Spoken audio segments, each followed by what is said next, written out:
Bismillahirrahmanirrahim. Assalamualaikum warahmatullahi wabarakatuh. Syukur alhamdulillah kita masih bisa berjumpa kembali di channel ini. Sholawat dan salam semoga tetap tercurahkan kepada junjungan kita Nabi besar Muhammad sallallahu alaihi wasallam. Allahumma salli ala sayyidina Muhammad wa ala ali sayyidina wa maulana Muhammad. Harapan dan doa saya, semoga saudaraku semua diberikan kesehatan, murah rezeki, diampuni segala dosanya dan dipanjangkan umurnya. Amin amin ya rabbal alamin. Sahabat beriman yang dirahmati Allah, ajaran Islam selalu memberikan petunjuk yang baik bagi umatnya, termasuk mengenai waktu bangun tidur yang paling baik. Islam menganjurkan untuk bangun pagi secara rutin. Berikut adalah 13 keutamaan bangun pagi. Yang pertama, membuka pintu rezeki.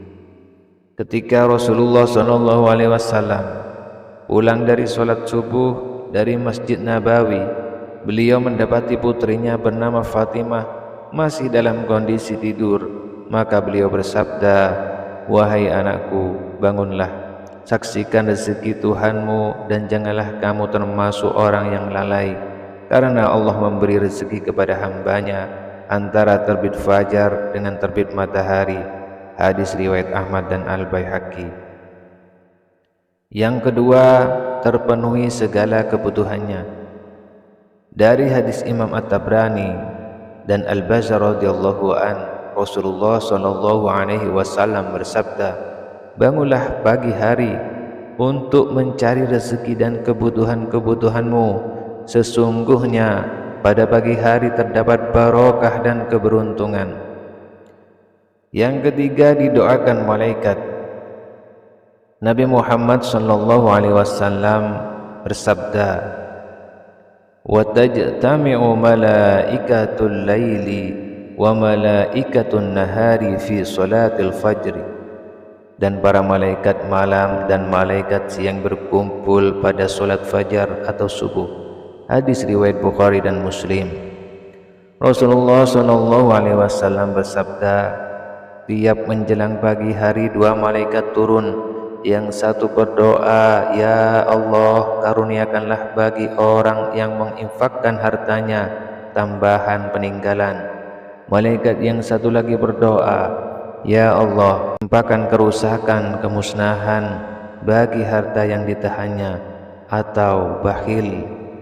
Kemudian yang keempat, mendapat ampunan dari Allah Subhanahu wa taala. Rasulullah sallallahu alaihi wasallam bersabda, "Siapa saja yang memasuki pagi hari, ia tidak berniat mendolimi seseorang, maka diampuni baginya terhadap segala dosa. Dan siapa saja yang memasuki pagi hari berniat menolong orang yang teraniaya dan memenuhi keperluan orang lain dan memenuhi keperluan orang Islam, maka baginya pahala seperti pahala haji mabrur." Hadis dikutip dalam kitab Nashihul Ibad karya Syekh Namawi. Kemudian selanjutnya yaitu yang kelima, jauh dari sifat malas. Rasulullah sallallahu alaihi wasallam bersabda, "Setan membuat 3 ikatan di tengkuk leher bagian belakang salah seorang dari kalian ketika tidur. Di setiap ikatan setan akan mengatakan, 'Malam masih panjang, tidurlah.' Jika ia bangun lalu berzikir kepada Allah, lepaslah satu ikatan. Kemudian jika dia berwudu, lepas lagi satu ikatan. Kemudian jika mengerjakan sholat, lepaslah ikatan terakhir. Di pagi hari dia akan bersemangat dan bergembira. Jika tidak melakukan seperti ini, dia tidak ceria dan menjadi malas." Hadis riwayat Bukhari dan Muslim. Yang keenam, mendapat berkah dari Allah Subhanahu wa taala. Nabi Muhammad sallallahu alaihi wasallam mendoakan mereka yang bangun sebelum subuh, "Allahumma barik li ummati fi bukuriha.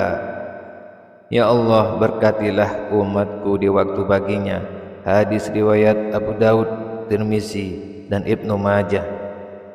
Nabi Muhammad SAW bersabda, keberkahan bagi umatku mengalir di waktu pagi buta mereka. Hadis riwayat At-Tabrani. Yang ketujuh, dimudahkan masuk surga. Rasulullah SAW bersabda, barang siapa yang mengerjakan salat bardain, subuh dan asar, maka dia akan masuk surga. Hadis riwayat Bukhari dan Muslim. Nabi Muhammad SAW bersabda, tidaklah akan masuk neraka orang yang melaksanakan salat sebelum terbitnya matahari, yaitu salat subuh, dan salat sebelum tenggelamnya matahari, yaitu salat asar.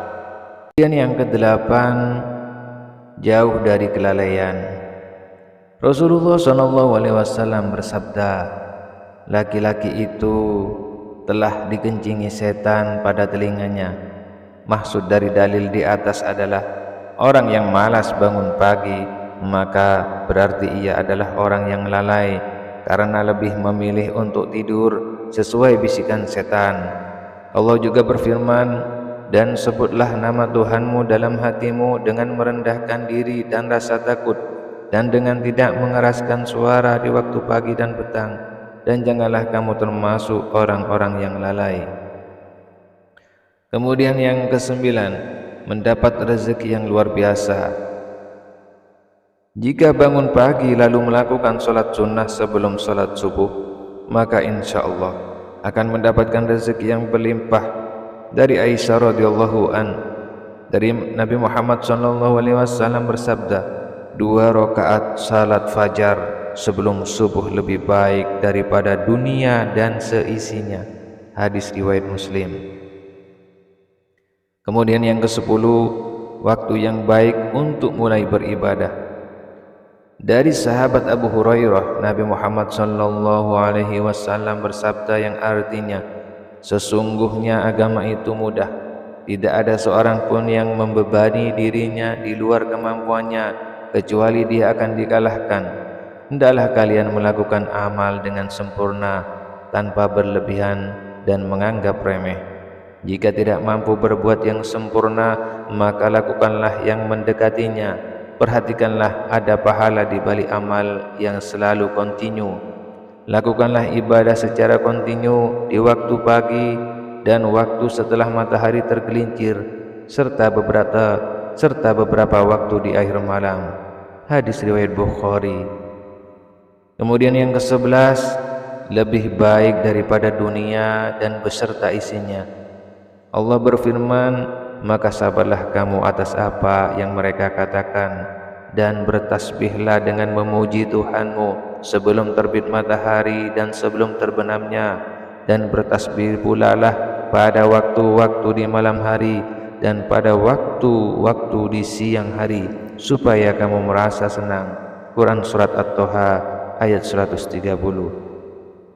Allah kembali berfirman, maka bersabarlah kamu terhadap apa yang mereka katakan, dan bertasbihlah kamu sambil memuji Tuhanmu sebelum terbit matahari dan sebelum terbenamnya.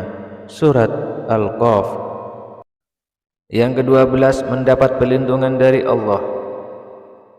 Yang ke-12 adalah mendapat perlindungan dari Allah. Rasulullah SAW bersabda, barang siapa yang menunaikan salat subuh, maka ia berada dalam jaminan Allah. Maka janganlah coba-coba membuat Allah membuktikan janjinya. Barang siapa yang membunuh orang yang menunaikan salat subuh, Allah akan menuntutnya sehingga ia akan dibenamkan mukanya ke dalam neraka. Hadis riwayat Muslim. Kemudian yang ke-13, bisa melihat Allah di hari akhir. Dari Jarir bin Abdullah radhiyallahu an, kami sedang duduk bersama Rasulullah SAW ketika melihat bulan purnama. Beliau berkata, sesungguhnya kalian akan melihat Rabb kalian sebagaimana kalian melihat bulan yang tidak terhalang dalam melihatnya. Apabila kalian mampu, janganlah kalian menyerah dalam melakukan solat sebelum terbit matahari dan solat sebelum terbenam matahari, maka lakukanlah. Hadis riwayat Bukhari dan Muslim. Sahabat beriman yang dirahmati Allah, demikianlah yang dapat kami sampaikan mengenai 13 keutamaan waktu ketika bangun di jam 3 dini hari atau waktu subuh. Semoga bermanfaat untuk kita semua. Semoga menambah wawasan dan menambah keimanan kita. Akhirul kalam. Wassalamualaikum warahmatullahi wabarakatuh.